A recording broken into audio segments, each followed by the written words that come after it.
The next person is Mia Jacobson, and I've already indicated that the chair reserves a right to define and ask people to adhere to the decorum that we'd like to maintain in these chambers. You don't ask anyone else to. Well, it may change from person to person, so there's prejudice in your decisions? Or it may change from day to day. But today, for this purpose, we're asking that people sit down who are not currently speaking. Can you tell me why? Do you have an Because explanation? the chair asked them to. Well, the two. But why did you ask? That's not it. Because I want them to sit down. I don't want to. We're not going to argue. Yeah, they're both. Okay, I'm gonna. I gave you an opportunity to sit down. So, Madam Clerk, we're going to go into.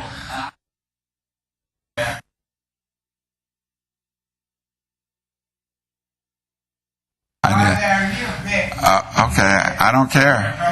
If they're not going to sit down, I will have to ask the officers to remove them from these chambers. Please, I ask you to sit down. If you're not going to sit down, you'll be removed from the chambers. Mr. Bellamio and Mr. Zimmer. Yeah. And sir, I didn't, Mr. Fuller, I didn't call on you. I'll move, but I'm not sitting. No.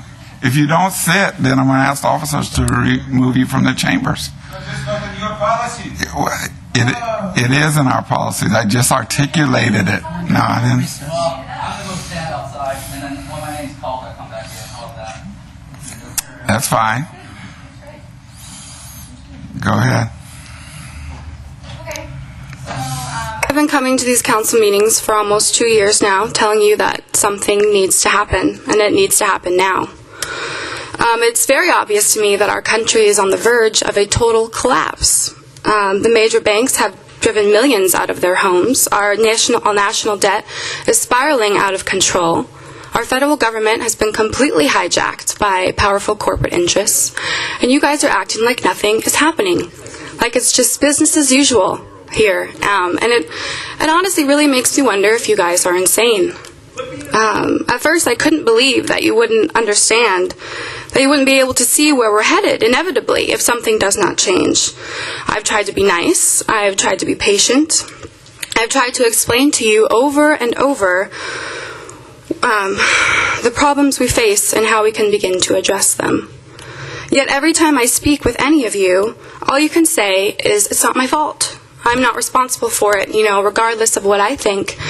I'm not responsible for how my constituents behave. And this astounds me.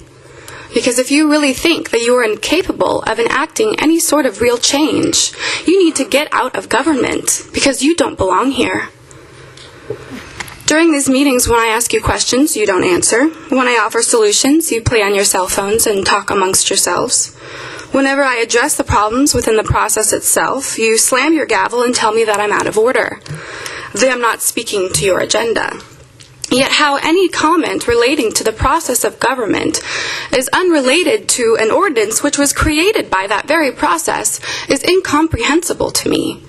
And I suspect that you don't even understand your logic, because you refuse to explain to me when I ask. So, I've been thinking about it for a long time, and I think I finally understand your guys' denial. If you cannot look at our society and realize that something needs to dramatically change, then you must be mentally incompetent. You must be too stupid to understand that your attitude as a representative fails to protect our liberty. Your time is up, ma'am. If you do understand the challenge we face and yet continue to do nothing, then you honestly must not care. Mia, your time is up. Your time is up. No. You're going to have a seat, or we're going to have you removed from the chambers.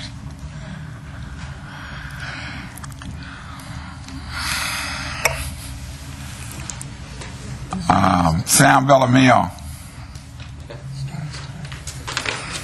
All right. So my name is Sam Bellamio. I'm here with StandUP-America, and your aggressive show of force. I was actually standing because I have problems. I'm disabled. I'm honestly a veteran, disabled, and I can't sit long periods of time or stand long periods of time. But either way, I can't sit, and you're telling me. So I stand next door with the door open, and Sheriff Hardin puts his hands on me and shoves me out the door. This is aggressive force that you're using against citizens. Sir? Mr. Fuller, you're out of If you're going to order. interrupt me while I speak, I want my time paused. You're out of order, sir.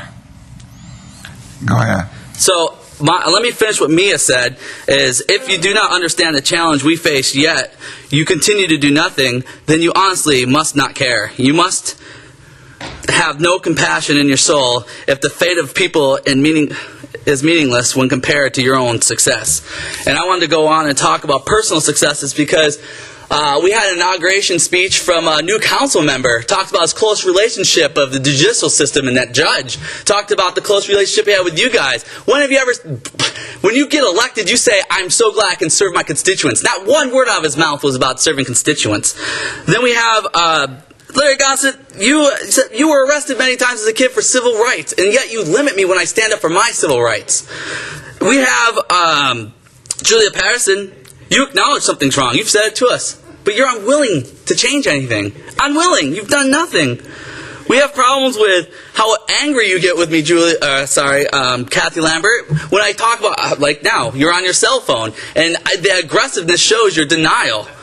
Then we have a problem with McDermott, who's willing to play the game but do nothing. He's met with us and still has done nothing, having a conversation with Dembowski in the middle of public comment, the only time you get to have this opportunity, and you're going to have a conversation. Thank you.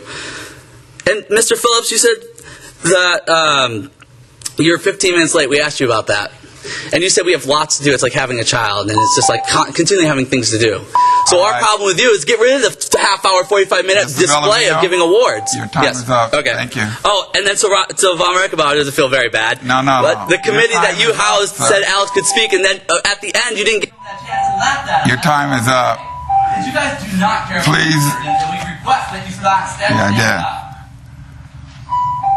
Is it not going off, Ann, when you press the button? No, it's off. Mr. Zimmerman. I see many bunch idiot in my life, but you are best I'm of the going to best. rule you out of order right now. You're done. Don't let it No. I'm ruling him out of order because every week we've explained to him what a rule. No, he is not speaking directly to our county government. We're on recess.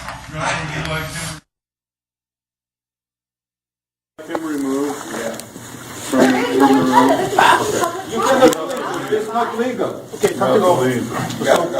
it's not legal. You talk about this, we can speak about everything. You guys are following your own rules.